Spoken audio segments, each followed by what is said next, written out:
16 to 1, a podcast about education, teaching, and learning.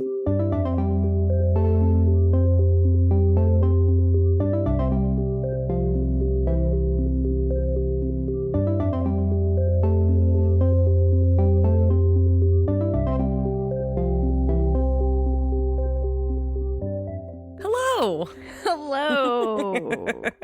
Hi. Hi. Here we are. Another episode. Another day. Episode 33? I think so. Question mark? I think it is. Yep, that sounds right. Checks out. What's up? Nothing too much. Just been buried under work. It's that time of year. It is. The long slog between, it's the long now and slog. Forever. Yeah. The long slog between now and then. And forever from now. Oh, Yeah. that's upsetting. You have how many more weeks of school? Mine feels the same, actually. If I had to describe what it feels like, it would be the slog between now and then. The long slog between now and whenever the future may be. That'll be our 7th book title. Okay. Well, Here we are. I'm doing well. I have 5 weeks, including this one. Okay. How Good. many weeks do you think are in May? 4? That sounds Too right. many. Yeah. There are too many weeks between now and my beach vacation. Yeah, I have, we're only like halfway through of Mice and Men, and I am convinced we are going to get the Crucible done also this year, so I believe in you. we are sprinting, folks. I believe in you. I, didn't plan very well. It's okay. The snow days really kicked my butt. It's the panini year, so you can just... It is the year of the panini, the great panini. So what else? I think that's about it, really. I'm feeling better. The weather is changing. It's like... It was 80 today. Yeah, it's like above 80 today. We're exercising. My kids were pumped. Everybody's excited. We got a new gel pad seat for the Peloton. Yeah, we don't have to hurt our butts quite so badly. It did anymore. help, I will say. Yeah? It didn't erase the pain, but it did cut back a little bit. Well, good. And it matches like perfectly. Yeah. Nice. It's color coordinated. Yeah. Peloton's been good. We took Stella on a walk, the dog, and she pooped out at like 0.8 miles. So 0.88 miles, whatever it was. Yeah, she... Not quite a mile for her. She really settled into her long winter's nap this year, the dog. And she's been having a little trouble being motivated to move. Me too, Stella. What else is going on? I think that's it, really. We started a new show We did. that blew my mind. We started For All Mankind because a couple of my coworkers won't stop.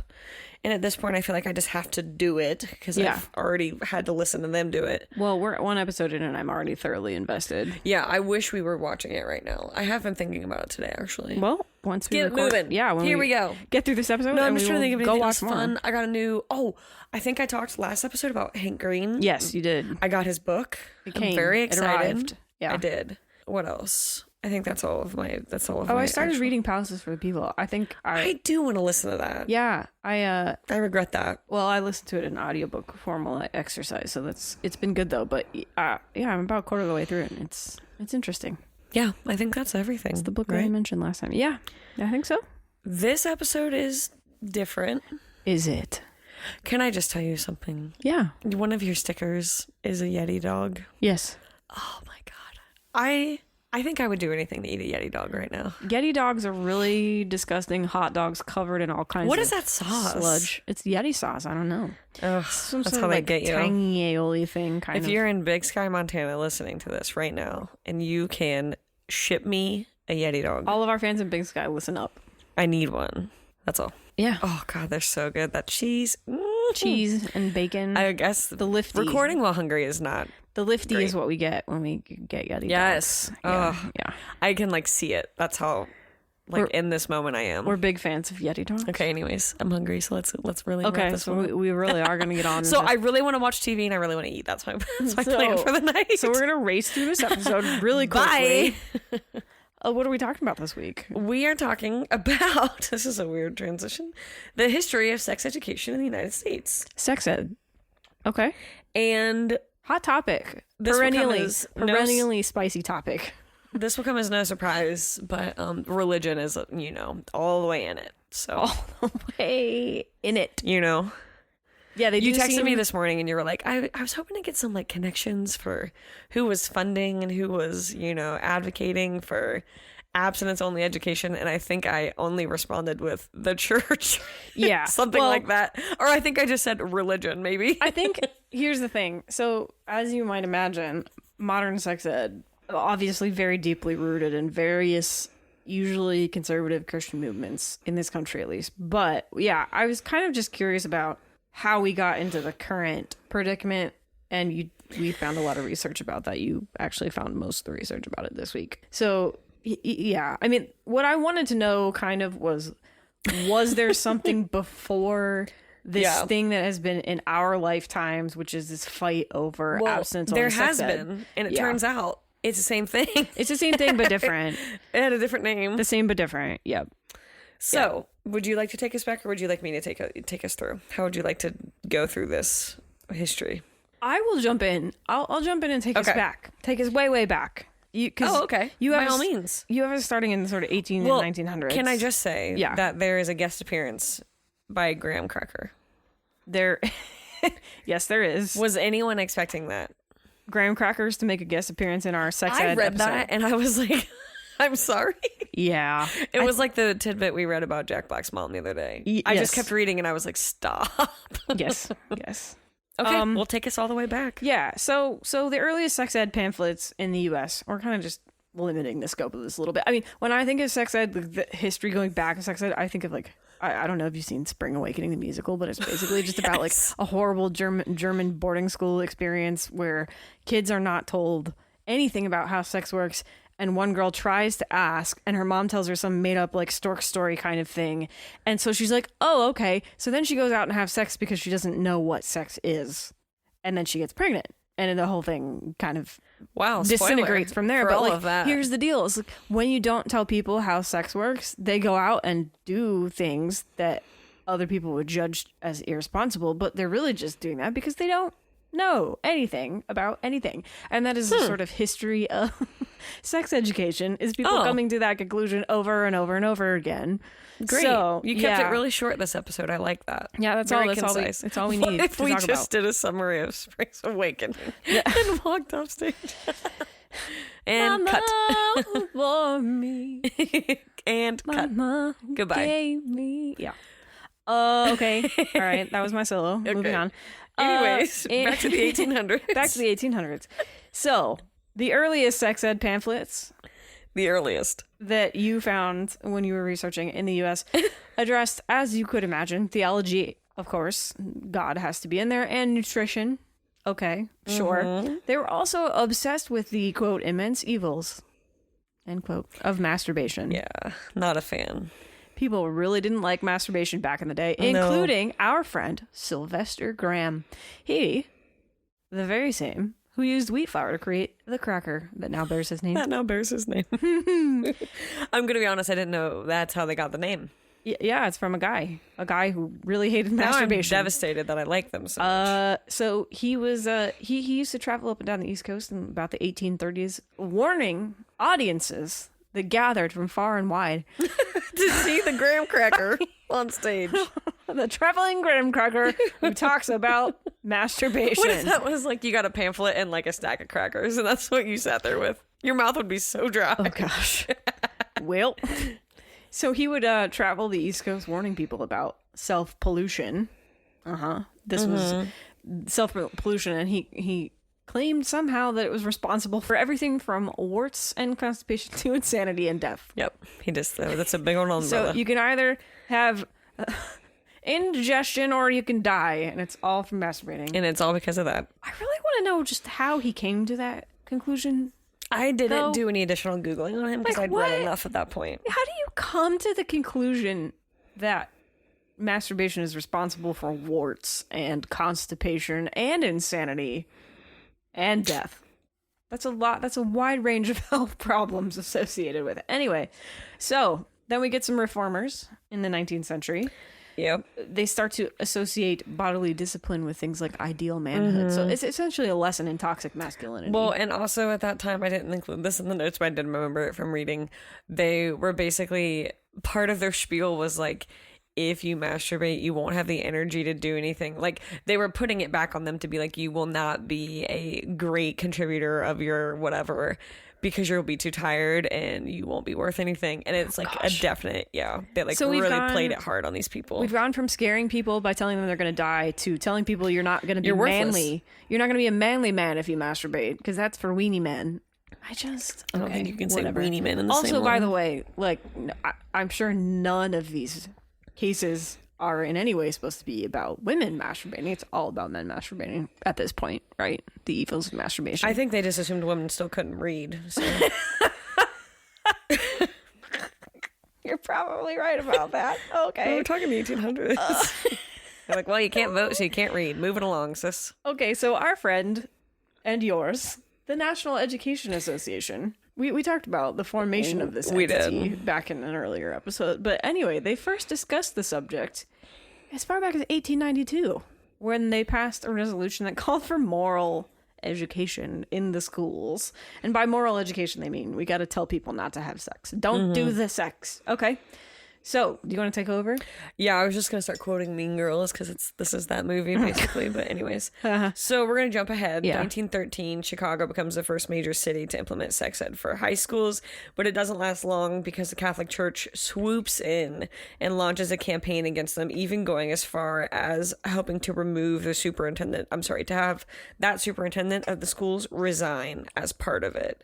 So as soon as there was a little bit of push towards that type of learning, the Catholic Church was like, don't think so. Yeah, here's the thing. We're going to cut that off right now. I can get, and I always have gotten, where this can be a delicate and difficult issue to discuss with school-aged kids. I get it. I get that it's a challenge, that it would be very difficult to do it well, but the insistence that we can't talk about it at all because it's going to be temptation, or that it's I don't know, it's just proven over and over again to produce very dangerous and very destructive results when we shut down that kind of learning. So anyway, please, yes, so continue. this was basically the case until World War One. Oh, and what happened in World War One? Like STDs were spreading so seriously during World War One that the government had to become involved. We can't, and so we're gonna have a shortage of soldiers in World War One because they can't keep it in their pants, basically. So World War One is 1914 to 1919. So in 1918, Congress passed the Chamberlain-Kahn Act, which allocated money to educate soldiers about syphilis and gonorrhea. During this time, Americans began to view sex ed as a public health issue. Yeah, well, and so go figure. Before that, the American Hygiene Association, founded in 1914 as part of the Progressive Area Social Purity movement, helped teach soldiers about sexual hygiene throughout the war. So they used a machine called the stereomotograph to show the soldiers microscopic slides of syphilis and gonorrhea, as well as symptoms of the diseases on the body of an actual soldier. Okay, I mean that's like a scared straight approach, right? So that's what they had to start doing to be like, "Hello, please be safe. Please stop." Okay, so there's wartime propaganda about this. Yeah, I guess I would say famous wartime propaganda about this. The other thing I would say about this era is that prophylactics were not what they are now. So it was not, you can get, they pass out condoms like candy in college campuses now. So but that was not a thing at all. Like condoms, being ubiquitous, not a thing at this point in time. Birth control, I don't even know when birth control first came around, but basically all of the technology and medical advancements that we are used to and that have become incorporated into sex ed programs in the United States, none of that really existed in the Wild West of World War One. So it's a large push toward education, like just informing people, just is letting like them kind of all you can do and hope for the best at this point in time. So, okay, interesting. So then during the 1920s, schools began to integrate sex ed into their curriculums. And so like the military, they were trying to show, they were experimenting with using film as a way to teach sex education, essentially. For the government, they'd been using this one specific movie. I can't remember the name off the top of my head, but it was a movie basically chronicling the effects and what happened to this one soldier because of these things. So basically that's also the route that school started running, was to show videos. The scared straight approach. Yeah. So then we move on in the 1930s. The U.S. Office of Education began to publish materials and train teachers for these types of learning. And in the 40s and 50s... That's actually earlier than I kind of thought it would be. Yeah. And then in the 40s and 50s, courses in human sexuality began to appear on college campuses. Yeah. And so in 1964, Mary Calderon, a physician who had been the medical director at Planned Parenthood, founded the Sexuality Information and Education Council of the United States. So this group was founded basically to challenge the power of this other group, the American Social Hygiene Association, which at the time dominated sex education curriculum development. So in 1968, the U.S. Office of Ed gave New York University a grant to develop graduate programs for training sex ed teachers. Okay, so there was a push then to start training teachers on how to appropriately teach this. But it was because of this woman, Mary Calderon, who had been the medical director at Planned Parenthood. I see. To form this group to create it. Was this other thing, the American Social Hygiene Association? I take it they were the opposite. Anti, like we're not going to talk about it because that's dirty and they're in the Sylvester Graham side of things. Yes, they are the Graham crackers. Although, you could call what Sylvester Graham did a kind of sex education, even though he was wildly misinformed. Yeah, that's true. He was educating in the wrong way, but at least he was talking about it. It was definitely the wrong way. So then, some of the greatest resistance to sex ed arose during the sexual revolution of the late 1960s and early 70s. So sex ed became a political issue during this time. And remains a political issue. Yeah. As religious conservatives built a movement based in part on their opposition to sex instruction in the public schools. So groups like the Christian Crusade and the John Birch Society attacked that Sexuality Information and Education Council of the U.S. And they were basically saying that that group that Mary Calderon had started or founded was just promoting basically promiscuity and moral depravity. So they were basically like, these are horrible choices. These are trashy people. We don't want to support this. And because it was a gout, you know what I mean? They that's were basically the thing. playing it against them. This is the conflict that still exists in our country. There are people who say we need to tell people how to have safe sex. And then there are people who say telling people how to have same sex is essentially endorsing having sex. And we don't want to endorse having sex outside of these very strict parameters. You got to be married. You got to be straight. You got to be blah, blah, blah, blah, blah. Yep. So even preferably the only person you've ever been with. That's the kind of thing that frustrates me about it, because it just, I mean, despite my own personal feelings about what role sex should play in relationships, it still would be the case for me that I would want people to do it safely and, be healthy about it, no matter when it happened. So it's just like the issue really always has come down to the power of the information about sex, and who gets to wield that power. When do we get to wield that power? What to do with it? When is it appropriate for kids to learn about these things? It is a complicated issue, but keeping people in the dark has never worked out very well for anyone. So fast forward, and now we kind of land in where we are now, which is into the waters of the debate about chastity laws. Yeah, abstinence only or wait until marriage kinds of sex ed programming in U.S. Promise schools. Promise rings. Oh, God. Those were everywhere when I was in school. Okay, so in 1981, Congress passed the Adolescent Family Life Act, and it was also known as a chastity law. It funded educational programs to promote self-discipline and other prudent approaches, quote unquote, to adolescent sex or chastity education. This was heavily funded, as you can imagine, by churches and religious conservative movements nationwide. The ACLU, I bet the Coors family put a bunch of money into that. The Coors family? I bet they did. We fell down That's right up their alley. I'm sure they did. We should go look that up. We fell down a really deep dark hole about the Coors, like as in the beer, the Coors family and the things that they fund and how the problems horrible they are. That how they just treat their workers as being like a family that would totally give to this. If you could imagine, yes. Anyway, that's a whole rabbit hole that we could fall down. But we'll do that one episode. Yeah. So the ACLU is going to challenge this law, the Adolescent Family Life Act. They challenge it in court, calling it a Trojan horse that smuggled the doctrines of the Christian right, particularly in opposition to abortion. They're not wrong. To public school children at public expense, in violation of the principle of separation of church and state. Woo! Great work. So, there's a whole bunch of back and forth. A mere 12 years later. A mere 12 years. So now we're in what, 93? So this really does have an impact on our education. Our learning, yeah. 12 years later, the U.S. Supreme Court held that federally funded programs must delete direct references to religion. Such programs could no longer, for example, suggest that students, quote, take Christ on a date as a chaperone. Ew. Also, no.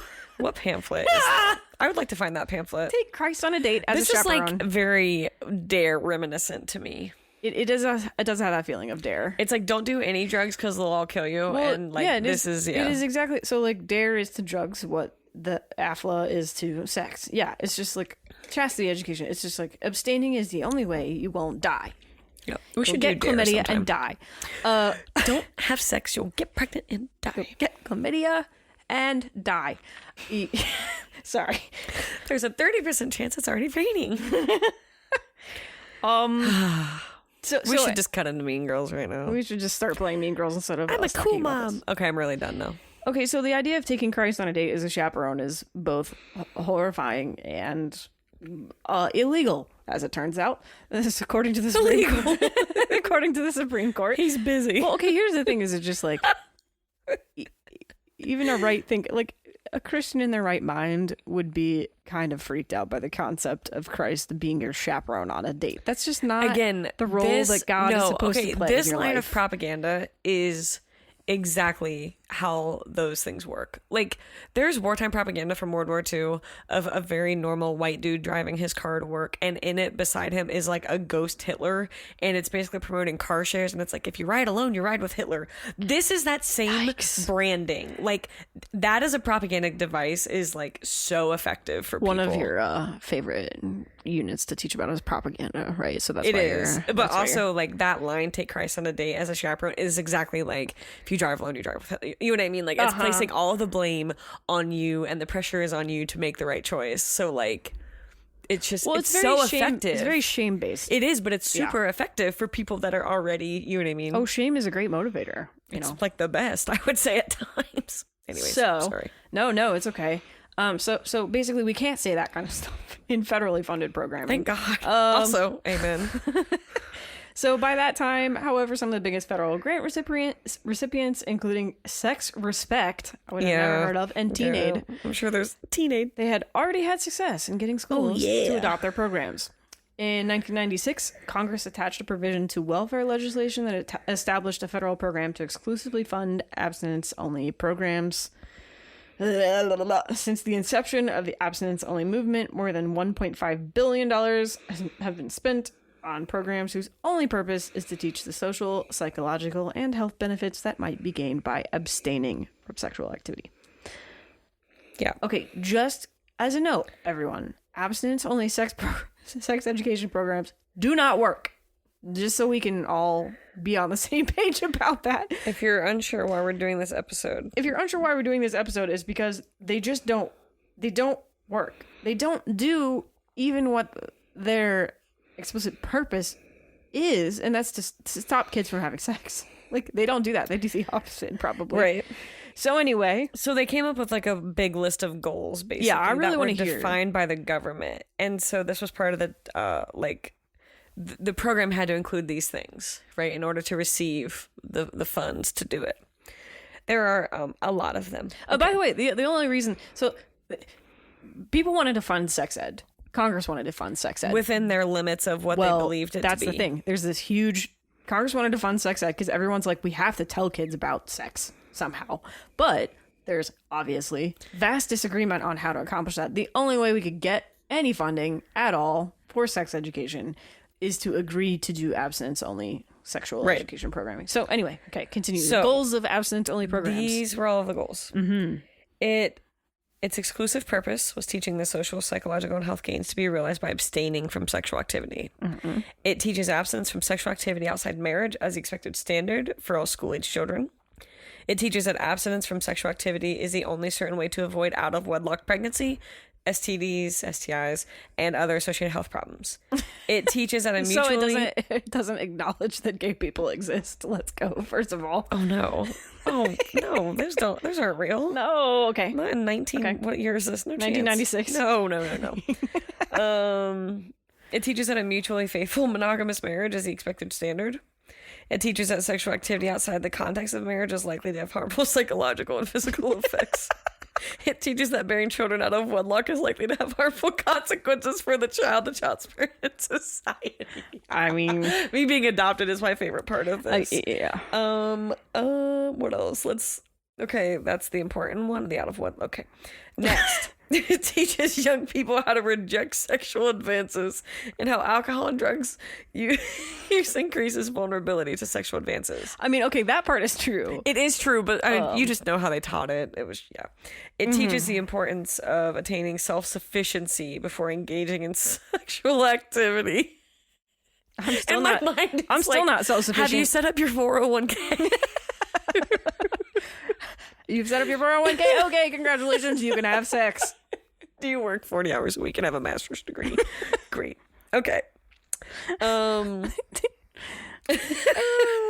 is so bad. Okay, so funding guidelines Do you stipulated. have any special certifications in your area of expertise? You have to have a doctorate. Well, you can do sex plus then. Advanced sex. All right. Sorry. We're going to have to put an explicit rating on this episode, by the way. Okay, so the funding guidelines stipulated that abstinence-only education grant funds cannot be used to provide instruction in the use of birth control or to promote the use of such methods. Condoms, in other words.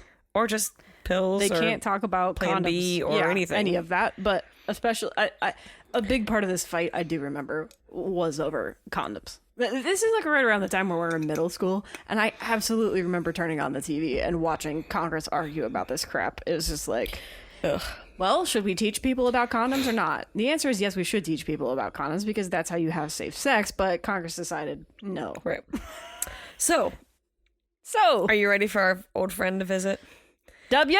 In the last year of his presidency, W requested $242 million George W. Bush. for abstinence-only funding in his proposed 2008 budget. Mm-hmm. The Congress signed off on $176.83.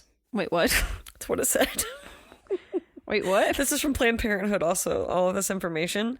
And I don't think that they would... That has to be million, right? I don't think so. Hold on. I'm not kidding you. That's what it said on the Planned Parenthood PDF that I read and that I posted in the link. I don't understand. I think that they only gave him $176? that much in that year. You use $176 for your abstinence only.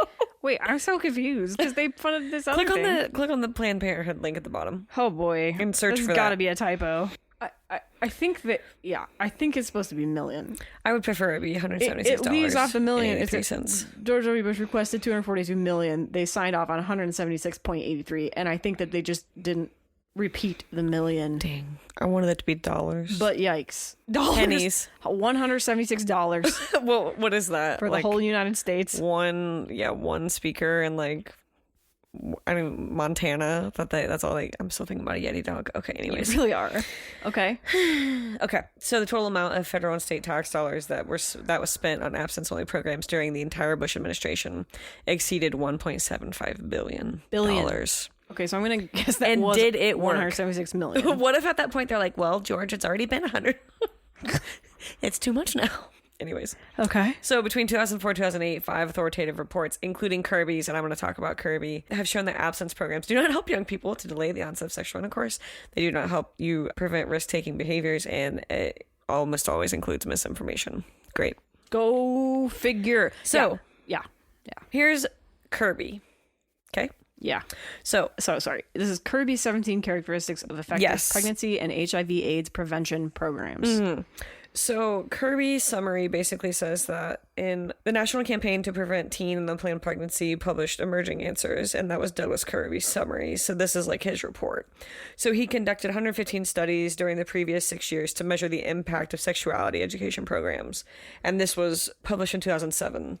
So basically from 2001 to that point, he was running these studies. Of the 56 curriculum-based programs that were evaluated, 48 were comprehensive sexuality education curriculums. The other 8 were abstinence only at that point. So he looked at 56, 8 were abstinence only, the other 48 were comprehensive. Okay. So the reason that there were so few was that the very few abstinence-only programs had been rigorously evaluated, and the study found that all the rigorously evaluated abstinence-only programs were ineffective. So no program helped raise the age of first intercourse, no program helped teens postpone having sex, no program helped sexually active teens become sexually abstinent, no program helped reduce the number of teen sex partners, and none of the programs helped improve the use of condoms or other contraceptives among those that were were sexually active. So despite widespread public support, particularly from parents, only 20 states mandate sex ed. In HIV education, only 19 states mandate the provision of information about birth control. Only 9 states mandate inclusive instruction about sex orientation. And only 13 states mandate that instruction in sex ed and HIV education by a medically accurate. Be medically accurate. Wow. So that's what he was able to find from all of this. So 13 out of our 50 states mandate that instruction in sex education and that HIV last education bit came from a report in 2015, but it was based off of Kirby's findings. But only 13 mandate that it be medically accurate. Yes. So I guess I just don't understand. Like, that's the thing that really bothers me. It's just like, okay, what we should do is give people medically accurate information to help them make better decisions, because that's how humans make decisions. Right. And well, here's the thing. Kids are going to have sex anyway. That it's just, that is the thing that is going to happen. And that's what this program, like the inefficacy of these programs, it just underscores that fact. It's like, okay, none of these programs help anybody who was thinking of having sex. It did not stop any of them. It did not make any of the sex safer. So all of that money was just wasted on religious stuff, basically. It's just a little disturbing to me that nobody bothered to mandate that what you would think would be programming about medical issues. It didn't have to be medically accurate. That's a little weird to me. Mm-hmm. That was one of the most shocking things I read. Like, all of the things that Kirby found, I wasn't that surprised by, right? Because I mean, we all know how the story goes. But that last bit from the 2015 report about what the states actually required and mandated. When you think about the state of education, literally, like mandating specific things to be taught by age, and like they can't throw in somewhere, in a Common Core standard, like some health related, I don't know. Anyways. So that's where we are today. Well, it sounds like basically. I mean, Common Core, that was NCLB and all this stuff. It would have been an interesting opportunity. There's no way it ever would have stood up to the scrutiny of Congress putting something like that in Common Core state standards or NCLB or any. Right, but I just mean when there's data that's like, it did absolutely none of the things that we spent over $1 billion doing. I'm sorry, that's hard to wrap my brain around. Yeah, I mean, well, there's still plenty of programs out there that operate this way. There's still plenty of schools that offer abstinence-only sex education. Oh, still, yeah. And it just, to me, it's just like an enormous waste of money, among other things. But also, it's not safe and it's not healthy, and we're not making our kids any better. The other thing is that there are safer and healthier alternatives, and they've been mischaracterized as demonic by people who tie their ideas of morality very closely to sexual activity. Yeah. And I think it's perfectly reasonable to be concerned, even as a conservative Christian. I think you can have reasonable concerns about sex education without saying, well, therefore we shouldn't do it. Right. It should only be abstinence education. I just think that there's an in-between. You can both inform people about how sex works and also have conversations that suggest that, hey, maybe you shouldn't do this until you're older or you're ready or you're informed or whatever. I don't think that those things have to be in competition, but unfortunately in our highly polarized political landscape, they always have been. Yeah, and I guess one perspective I would like to bring to this is that as a teacher, right, I've been very fortunate in my career to ever have students feel this comfortable with me, but I have had students come to me after losing their virginity feeling worthless because they thought that their value was somehow, that was a reflection of them, that they lost their virginity and that. Because they've been told that their entire lives. Right. And so, I've also had female students come to me as a young female teacher, and be like, where do I go to, you know what I mean?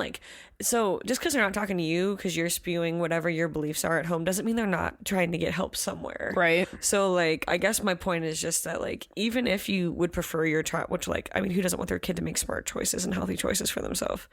But, you could at least help them to make the smartest choice for themselves by admitting that teenagers are likely to whatever.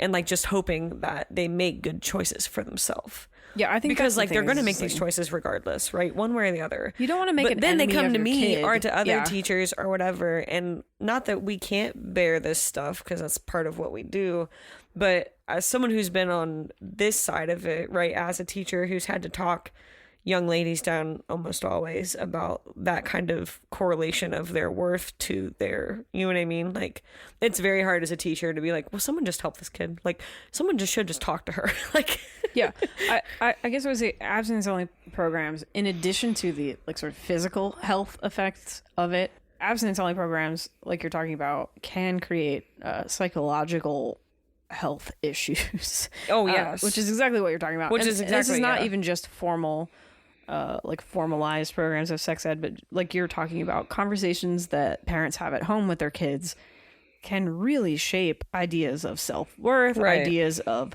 worth as it pertains to relationships. Like, how do where do I derive my self-worth? And if I'm made to feel ashamed for X, Y, and Z Yes. as a part of conversations around sex education, that can really Right. negatively And- impact your relationship with your kids. and that's been one of the hardest thing to like have to talk with students about, because how can their teacher convince them that they're not worthless when what they've been taught is that as soon as it happens they are, you know what I mean? Like, and I can only do, I mean, I do my best obviously, and I try to make them know that that's not the whole sum of them, you know, that kind of thing. But as a teacher, it has been very hard. Like, those are some of the hardest conversations I've had to have, especially with young women, because it is so, you know, yeah. it's put on the girls, and I say girls because they are young ladies when they're taught this, literally, especially as yeah. females, that you should be pure and you like Oh, yeah, whatever. we've talked about this issue in our back in episode 2 in our dress code issue. Like, Right.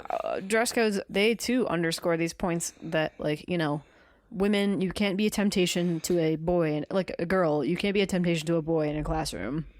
Therefore, you know, Yeah, because they wear can't clothing act right. that covers So up all you of your should parts. do what you should to take. Yeah. Anyways, so I guess that's my thing as a teacher. I can say I've been on this side enough now.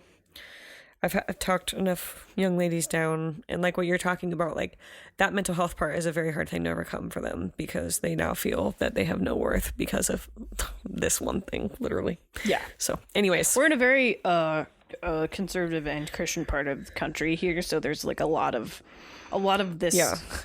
back But and forth I that we just- talked about is the- active here a lot. And I have to tell myself, like, in my head, I'm like, this is so stupid, and you're going to learn that when you get older. But I also can't imagine being 16 or 17 and feeling that way about myself. Like, it would truly be helpless, you know? Yeah. Anyways, Yep. we can It skip this is- part. Well, no. I was just gonna say it especially makes difficult conversations if somebody's been raped or assaulted. It Yes. makes those kinds of Yep. conversations, these Yep. like very regressive it's attitudes their about fault. sex education make those kinds of conversations had those very, as well. Mm-hmm. very, very difficult. It makes law enforcement's job difficult. It just makes it really difficult for What makes them everyone not talk? to attach shame to sex rather than just sort of present information that is useful. Yeah, it's dangerous in that way too. So anyway, all right. Well, Okay. okay.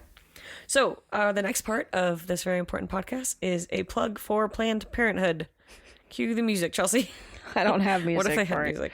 So, almost all the information that we included up to this point came from Planned Parenthood, because mostly they're the largest, most trusted provider of sex education in the United States. In 2015, Planned Parenthood affiliate education departments provided sex ed to over 750,000 participants, and the majority, 75% of those, were teenagers and young adults. We're talking people aged 12 to 24. 54% of the participants received sex ed in a school setting. Another 19 received it in a non-religious community-based organization. And sex education was also delivered in a diverse family of settings such as social service agencies, religious institutions, and juvenile detention centers.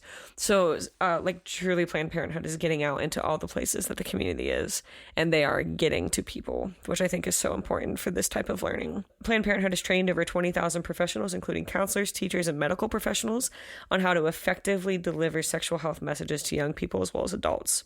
The other professionals that are trained by Planned Parenthood sex eds include college and university faculty and staff, religious leaders, public health workers, and other human service providers. They also train community health workers, promoters, and teen peer educators. They've reached over 112,000 young people in 2015, and promoters reached another 127,000 people, and that was just in 2015 alone. So we're talking millions of people who have been impacted by the work that Planned Parenthood does. So this is my shameless plug to donate to them, to support them in your communities, to make sure that the people who need Planned Parenthood are safe to go there, whatever that looks like where you are, and to make sure that we are not defunding it, because it is a great risk to our communities to lose Planned Parenthood. Yeah, Planned Parenthood is obviously a very hot button political issue because some Planned Parenthood clinics will perform abortions.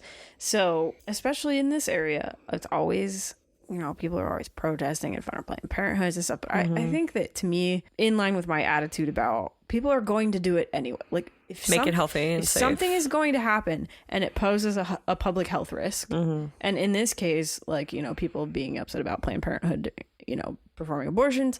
Okay, I get that you're upset about that. You're entitled to be upset about that. I personally have like complicated feelings about that. I don't have it settled either way. But I do think that if it is the case that people are going to be physically unsafe regardless of people's political feelings about it, that we should make safe and healthy options available. It's the same issue with sex education.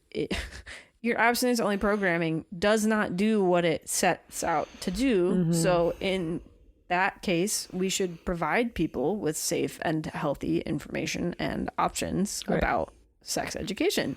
So it's the same thing. Planned Parenthood is just like highly associated with abortion just because of how divisive that wedge issue is in this country. But like you're saying here, they perform all kinds of very useful services to communities and to schools and to all kinds of people. So it's not... Yeah, and you're right. Like, getting rid of Planned Parenthood only puts young women and women at risk, and it only makes things much more dangerous.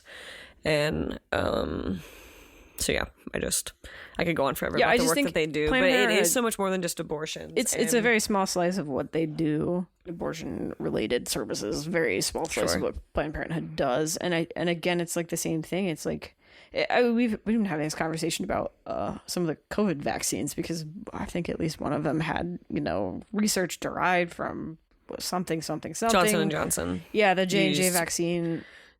Stem cells, I think. Yeah, it was. like or embryonic cells. Embryonic cells, right? So like people. I think it was from 2 aborted. People around this area were freaking out about J&J because it had blah blah blah. I actually read it or saw an article. I didn't read the whole thing, but one of my acquaintances posted it, and it was about how she's actually a fairly conservative. I think she's Catholic, but she was advocating for getting the Johnson & Johnson vaccine if that's what was available to you, despite the fact that it was derived in part from embryonic cells. And the reason for that is because, we don't want to create more evil because part of this thing was distantly derived from evil or whatever it was. And I think that that's generally a healthy attitude. I would hope it would be a healthy attitude that even conservatives, Christians in this country could take, in that, like, yes, we've established that some of these things can have problematic origins or difficult conversations can develop around these things, but we are actually now in this present moment doing good by providing these services to people. Yeah. Because of X, Y, and Z, because it would be unsafe otherwise, because they would be, in danger otherwise. Their lives would be in danger otherwise without the opportunities for these countless services. Women have died trying to force themselves to have an abortion. Yeah. So like we're talking about literally life and death here. And it's getting more and more difficult to access these services. Yeah, especially with the state of our healthcare system. So Planned Parenthood is, as always, one of the most important things we can be supporting in our communities, because they're affecting literally millions of people every year, and there are not a lot of places that can say that. So, important work that they do. All right, want to move on to fill in the blank? Yeah. Okay. You want to read last episode's question? Last episode's question was this: the Library of Alexandria became an intellectual jewel of the ancient world, including at its peak 500,000 papyrus scrolls containing works of literature and texts on history, law, mathematics, and science. This library and the research opportunities attracted scholars from around the Mediterranean, some of which included Euclid and Archimedes, who even lived on site. Unfortunately, and not surprisingly, in 48 BC, a famous Roman general and statesman may have set fire to the harbor during a battle against Egyptian ruler Ptolemy XIII. He definitely did. Ruining this library. Who was that famous Roman? Brutus's best friend, Julius Caesar. Julius. Yeah, I mean, like I said in the last episode, he's always an easy scapegoat, but I do believe it to be true also, because he's pretty reckless. Mm-hmm. The fault, dear Brutus, is not in our stars that we ourselves are underlings. Oh, dear. My kids like that line. It's where John... Oh my gosh, more John Green. Look. Yeah, John Green everywhere. Okay, I'm sorry. This podcast is only sponsored by John Green. And Shakespeare. Yes, those are the same thing. Okay. Your turn. I really don't think they are, but that's okay. Ash John Green. Have you seen them in the same room? No, I haven't. I guess you have a point there. It's like Batman. Okay, this episode's question. This period drama, and I like this show. I only watched a couple seasons of it, though. I've never heard of this. It's pretty good. This period drama, starring Michael Sheen and Lizzie Kaplan, follows two pioneering researchers of human sexuality at Washington University in St. Louis, Missouri. The series begins October 1956 and ends in August 1969. Presents a fictionalized account of the uphill battle to inform Americans about how sex actually works. What is the name of that TV Never show? heard of it. Okay. What'd you learn this week? Oh, this is good. Okay. I actually really learned. You But really learned? But I forgot. And so you had to remind me by going back through. I had to tell you what you What was learned. it? You went back through your Google search? My search history. I always go back through my search history to find a fun tidbit that I learned. Okay. Yeah. So Chelsea sent me an article, I think it was 2 weeks ago, about the woman behind Van Gogh's success. And His notoriety now, I guess I would say. right. Because he wasn't, I mean, he was known at the time when he was living, but he died so young that obviously he later became what he is today. He was not famous. So so Van Gogh's brother, it was his wife. So Van Gogh's sister-in-law. Van Gogh died, and then very shortly after, his brother died, leaving her in charge of all of his paintings, essentially, because there was no other family. His brother was an art dealer, and his brother had just like apartments full of Van Gogh's tortured works. And so when the brother died, that left his wife, this woman, Right. in charge of figuring out what to do with them. I think her name was Jo, wasn't it? Something. And I think that's right. So I'll share the link in here. It's an incredible piece. It's so interesting to read about the work of a woman to literally create Van Gogh's legacy. Like, I had no clue that that's how it was done. And basically all of the art dealers at the time, when she was trying to get Van Gogh's stuff out there, was like he was not the style at all, essentially. And so the Impressionists she was, were new and hip and young. Yeah, and, so realism was like the snooty patootie way of looking she at was art. pushing him like so hard. And what she learned that you do is when you're trying to sell Van Goghs, or when you're trying to like make, you know what I mean? Like, for a while she was selling them, obviously, and she was keeping some of her favorites. But she realized that in order to sell them, she had to bring some famous ones along with her that they had to agree to not sell. So you might see you know what I mean? Like, yeah, you might see, which wasn't popular at the time at all, and was one of the least liked by her. Yeah, and his brother didn't like that one either. No one liked it. They were like, you're best when you're doing things that are closer to reality. Yeah, can you just focus on some it trees was real quick? Yeah. One of the letters between Van Gogh and his brother, he was like, Yes. well, you're at your best when you're doing better, more real things. And like not as self-portraits, like all of that stuff. So she was basically toting around some of the most well-liked and famous pieces, putting them up beside the pieces she was trying to sell to try to raise the price of them so that she could survive off of this deal. And so it was like, again, I'll share the link, but so cool. Like, she shared one of her favorites and then bought it back almost immediately, like had immediate regret for one she let go of, got it back. And so that was really cool, which also led me to my other really quick one, which was, I don't know why I got so into this art reading that day. Yeah, you but went down a I rabbit got hole. into another article about Rembrandt and the guy who takes care of the Rembrandts. And this dude, Jan 6, I don't remember what number 6 he is. He's like the 8th or something like that. They've all been Jan 6s, but they are in charge of Rembrandts, and they live in a home that's full of Rembrandts. And so this Jan 6, the one that this article is about, which I'll also link at the bottom, is one of the only people to believe to have ever found 2 Rembrandts. Two previously unknown Rembrandts. So there's a bit of art drama involved. It's very hot. It's pretty cool. It was like a little Da Vinci Code at times as I was reading it, because I was like, oh, this is not going to end well for everyone. So I learned some very weird stuff about Rembrandt and Van Gogh. It was really fun reading. I love that type of stuff.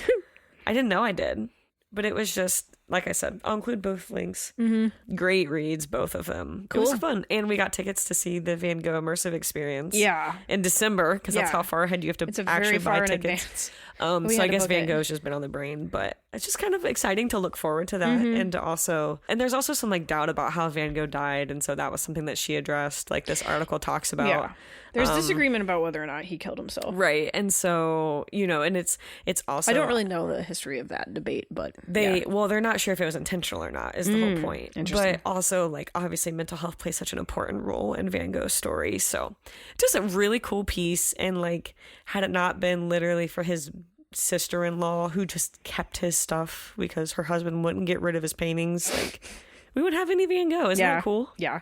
He's one of the most beloved painters ever, and he lived his life in relative obscurity. Yeah, and I mean, I am not someone who knows art in that way, but I love Van Gogh just to look at it. Don't ask me anything about the style or the technique. It's just pretty to me. It's just pretty. But I love his stuff. And so it was just, it was really interesting to read about. It was a piece, both of those pieces about Rembrandt as well, just kind of sucked me up into them. Cool. And I just felt like a big sponge, and it was nice. We'll be sure to link to those in the show notes. What about you? Oh, I learned something much less fun. I'm sorry. Somebody handed me this is a work thing. I got handed a really messed up computer, and so I was like, okay, nothing is working on this machine. I'm just gonna reinstall the operating system and start from scratch. And what I learned, if you run Windows, there's an option to create what's called recovery media, where you can create basically a clean copy of the operating system to restore to factory. Well, what I learned this week was that if the computer is screwed up enough, then the recovery image will also be screwed up. And you can't reinstall Windows, even though you think you can. So that's really it. It's for any computer nerds out there. Yeah. Just go download a fresh copy of it from Microsoft. Don't try to create the recovery drive. It's So just that a could have been mess. a lot easier for you, is what you're saying? Yeah, Did you just it took hours and hours, and it could have gotcha. maybe just taken an 1 hour. hour? A single hour of later. Yeah. Yeah. Well, you did get it fixed. I did get it fixed, and it was finally. a big relief, I remember. It So was. I'm happy that you got it worked It out. worked. I had to actually take apart the thing. I had to take 2 hard drives out of it. You like that stuff, though. I do like tinkering. It's true. Okay. Any final thoughts? Anything else? No. Okay. I just, take care of yourself, and Yeah. we'll see you in 2 weeks. We'll see you next time. Bye. Bye.